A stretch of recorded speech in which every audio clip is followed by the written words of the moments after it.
अस्सलाम वालेकुम dear student, dear subscriber. उम्मीद है आप अच्छे होंगे और रोज़े शरीफ बहुत ही अच्छे गुजर रहे होंगे और आप अपने घरों में खुश होंगे।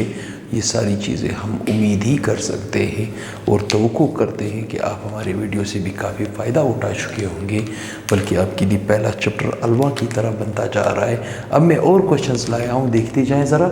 How much water can be produce, ये कह रहे वाटर कितना बनेगा from 50 gram of hydrogen and 50 gram of oxygen. वो आपको कंफ्यूज कर रहा है।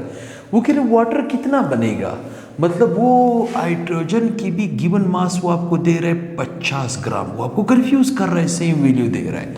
ऑक्सीजन की भी वो आपको दे रहा है 50 ग्राम, कितना दे रहा है 50 ग्राम। वो कह रहे हैं इसका कितना ग्राम बनेगा। ये चीज़ तो हम पहले भी बता चुके हैं कि reactant on the basis of stoichiometric calculation दो टाइप्स के ही, लिमिटिंग और एक्सिस रिएक्टेंट। तो मेरा पहला काम क्या होगा, इन दोनों रिएक्टेंट में पहले मैं लिमिटिंग को ढूंढूंगा ताकि वो मुझे कम से कम और लिमिट के अंदर आंसर दे सके। क्या दे सके? लिमिट के अंदर आंसर दे सके।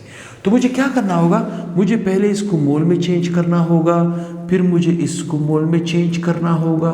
ठीक, इसका मतलब है मैं पहले इसको मोल में चेंज करूँ, इसको मोल में चेंज करूंगा।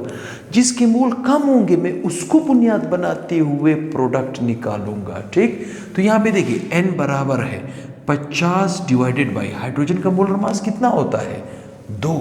अब आपको कि सर क्या बात कर रहे हो, 2 तो इसका मोलर मास है, लेकिन इस 2 को आप छोड़ रहे हो। नो, ये 2, इस 2 का मैं ख्याल उस वक्त रखूंगा जब मुझे प्रोडक्ट की तरफ जाना हो। मतलब किसी रिएक्टेंट से प्रोडक्ट में जाओगे तो स्टोइकियोमेट्रिक कोएफिशिएंट का ख्याल उस वक्त रखा जाता है। अपने यहाँ पे 1 मोल लेके चलना है, 1 मोल। ठीक, तो यहाँ पे इसका देखिए ऑक्सीजन का भी 50 ग्राम है, डिवाइडेड बाय ऑक्सीजन का मोलर मास कितना है 32 ग्राम। ठीक, कितना है 32 ग्राम। सिंपल सी कैलकुलेशन है, सिंपल सी अफोर्डेबल कैलकुलेशन है। 50 को 2 पे तकसीम करोगे तो ये जनाब आ जाएगा 25 मोल। ठीक, और 50 को आप तकसीम करोगे 32 पे तो ये आ जाएगा 1.5625 मोल। ओह, इसका मतलब है कि oxygen is in limiting reactant. आपके पास क्या है, ऑक्सीजन लिमिटिंग रिएक्टेंट है। ये एक्सेस में चला गया, एक्सेस रिएक्टेंट। अब इसे बुनियाद नहीं बनाएंगे।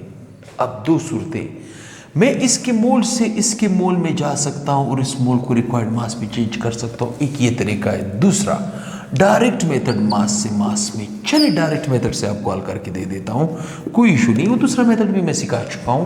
ठीक, मतलब कहने का मतलब ये है कि ऑक्सीजन को बुनियाद बनाते हुए मैंने वाटर के नंबर ऑफ ग्राम्स निकालने हैं। ठीक, कैसे निकालने हैं, बहुत आसान है। अब देखिए ज़रा, सबसे पहले क्या इक्वेशन बैलेंस है? बिल्कुल बैलेंस है। अगर इक्वेशन बैलेंस है तो क्या मैं कह सकता हूँ 1 मोल ऑक्सीजन इसके कितने मोल के बराबर है? 1 मोल ऑफ ऑक्सीजन उसके कितने मोल के बराबर है? 2 मोल ऑफ वाटर के बराबर है। अच्छा, 1 मोल ऑक्सीजन का मतलब क्या? 32 gram of oxygen. 2 mole water का मतलब क्या? देखिए मैं इस 2 का भी ख्याल रख रहा हूं, नहीं रख रहा हूं। अगर मैं इससे उसकी तरफ जाता तब इस 2 का ख्याल रखता। अब मुझे ऑक्सीजन की मदद से वहां पे जाना पड़ रहा है। ठीक, तो इस तरह देखिए 32 ग्राम ऑफ ऑक्सीजन मतलब 1 मोल ऑक्सीजन का मतलब क्या? 32 gram of oxygen. 2 mole water का मतलब क्या? देखिए वाटर के 1 मोल में 18 ग्राम होते हैं, तो 2 में कितने हो जाएंगे? 18 ज़रबे 2, 8 दूनी 16, 2 एकम 2 और 1, 2 एकम 2 और 1 3, 36। अच्छा, इसका मतलब है मैं कह सकता हूँ 36 ग्राम ऑफ वाटर के। ठीक, कैसे? 1 mole of oxygen 2 mole water के बराबर है, तो 1 मोल ऑक्सीजन का मतलब क्या? 32 gram of oxygen. 2 mole water का मतलब क्या? अब 36 ग्राम ऑफ वाटर। अगर 32 36 के बराबर है तो इसका 1 ग्राम कितने के बराबर होगा? 1 ग्राम ऑफ ऑक्सीजन कितने के बराबर होगा? 36 divided by 32 gram of water के। मतलब कहने का मतलब है 32 अगर 36 के बराबर है तो 1 कितने के बराबर होगा? 36 बटा 32 के। अच्छा, चलिए ना, मैं 32 की बात करूँ ना, मैं 1 की बात करूँ। इसका एक्चुअल मास मेरे पास कितना था? 50 ग्राम। तो 50 ग्राम ऑफ ऑक्सीजन कितने के बराबर हो जाएगा? 36 बटा 32 ज़रबे 50, ज़रबे 50। ठीक, अब हम कैलकुलेटर को यूज़ करते हुए ये एग्जांपल, ये न्यूमेरिकल हल शुदा है तकरीबन 36 डिवाइडेड बाई 32, 36 डिवाइडेड बाई 32, ठीक, और मल्टीप्लाई बाई 50, और मल्टीप्लाई बाई 50, इसका मतलब है 56.25 ग्राम मैं हासिल कर सकता हूँ। कितने हासिल कर सकता हूँ? 56.255 ग्राम में वाटर हासिल कर सकता हूँ अगर इसके 50 हो और उसके भी 50 हो तब, ठीक। अब आते हैं इसकी तरफ, दूसरे क्वेश्चन की तरफ आते हैं, ठीक। दूसरा क्वेश्चन आपको क्या कह रहा है? दूसरा क्वेश्चन आपको क्या कह रहा है? When 30 gram of silica react with 30 gram of silica react with 12 gram of carbon silicon carbide is produced, calculate which one is limiting and how silicon carbide is formed। मतलब कहने का मतलब ये वो आपको डेटा दे रहे 30 ग्राम ऑफ सिलिका। सिलिका है किधर? ये सिलिका, सिलिकॉन डाइऑक्साइड को सिलिका कहा जाता है, ठीक। सिलिका का कितना है? सिलिका का कितना वो दे रहा है? 30 ग्राम। इसका गिवन मास वो आपको दे रहा है 30 ग्राम, ठीक।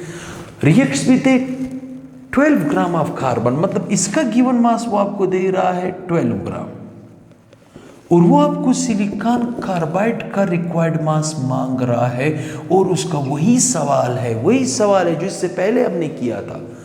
वो कह रहे इन दो रिएक्टेंट में पहले तो इस बात का फैसला करो लिमिटिंग रिएक्टेंट कौन है, उसको बुनियाद बनाते हुए प्रोडक्ट हम अक्सर निकालते हैं।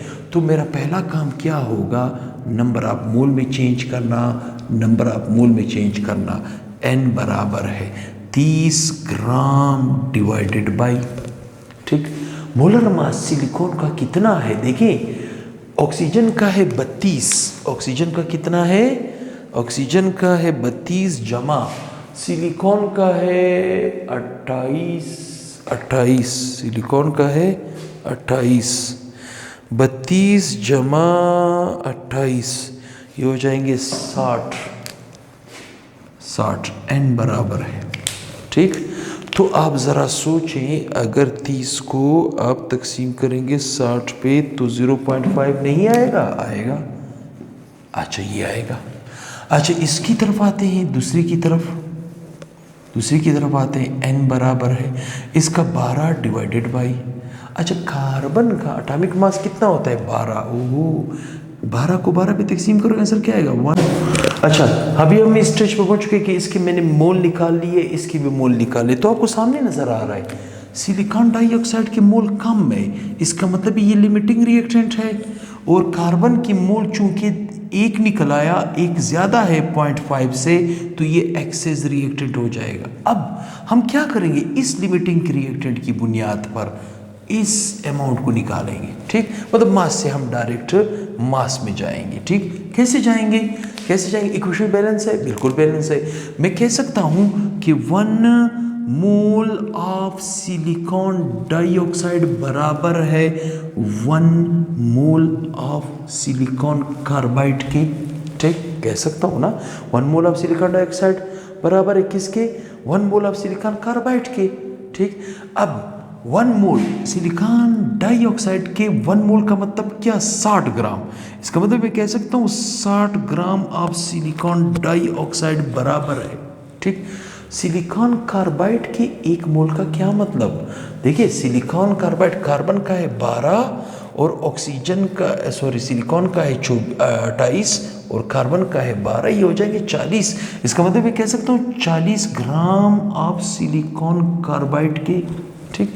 60 अगर 40 के बराबर है तो इसका 1 ग्राम कितने के बराबर होगा? 1 ग्राम ऑफ सिलिकॉन डाइऑक्साइड कितने के बराबर होगा?